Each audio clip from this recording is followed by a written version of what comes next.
ભારે વરસાદ બાદ એક ઘટના સામે આવી છે। એસએનઆઈટી પાસે એક ઘટના બની હતી। એક રાહદારીનો પગ ગટરની જાળીમાં 1 કલાકથી ફસાઈ ગયો હતો।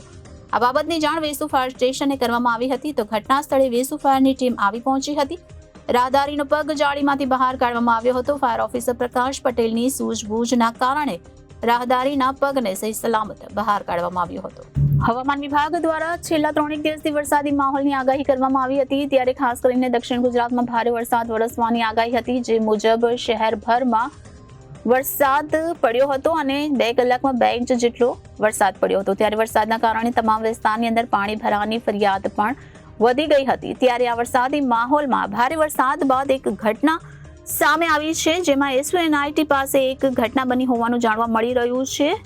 જેમાં એક રાહદારીનો પગ ગટરની જાળીમાં 1 કલાકથી ફસાઈ ગયો હતો। તો આ બાબતની જાણ વેસુ ફાયર સ્ટેશનને કરવામાં આવી હતી। જેથી વેસુ ફાયરની ટીમ ઘટના સ્થળ પર આવી પહોંચી હતી અને રાહદારીનો પગ જાળીમાંથી બહાર કાઢવામાં આવ્યો હતો। ફાયર ઓફિસર પ્રકાશ પટેલની સૂઝબૂછના કારણે રાહદારીના પગને સહી સલામત બહાર કાઢવામાં આવ્યો હતો।